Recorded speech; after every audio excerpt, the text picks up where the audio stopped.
আসসালামু আলাইকুম গাইস। এই শীতে আমি তো জমে যাচ্ছি পুরো। শীতের মধ্যে ক্ষুধা মেটানোর জন্য খাই, পেট ভরার জন্য খাই না। তো আজকে রান্না হয়েছে এই যে গরম গরম মুড়ি ঘন্টর ডাল আর হচ্ছে গরম ভাত। এই দিয়ে আজকে সকালের ভোজটা সারবো। তো দেখেন ধোয়া উঠতেছে একদম, মানে আমার কাজে বেরোতে হয় বলে সকাল সকাল ভাত খেতে হয়, নাইলে তো আমি ভাতের ধারেই যেতাম না সকালবেলা। তো গাইস, আমার মতো কারা কষ্ট করে বাইরে যান অবশ্যই কমেন্ট করে জানাবেন।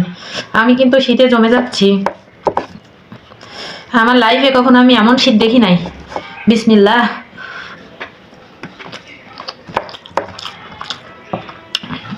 এই যে মুড়ি ঘন্ট আর গরম ভাত, ধোয়া উঠতেছে, তারপরেও হাতে যেন তাপ লাগতেছে না শীতে।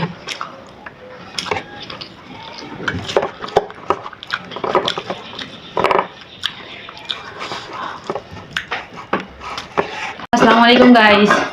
এই শীতে আমি তো জমে যাচ্ছি পুরো।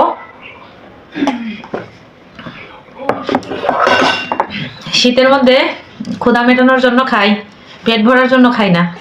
তো আজকে রান্না হয়েছে এই যে গরম গরম মুড়ি ঘন্টর ডাল আর হচ্ছে গরম ভাত। এই দিয়ে আজকে সকালের ভোজটা সারবো। তো দেখেন ধোয়া উঠতেছে একদম,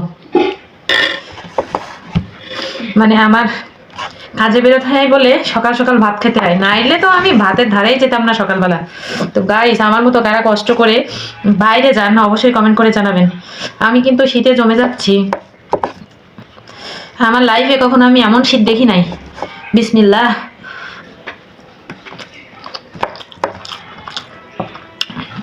এই যে মুড়ি ঘন্ট আর গরম ভাত, ধোয়া উঠতেছে, তারপরেও হাতে যেন তাপ লাগতেছে না শীতে।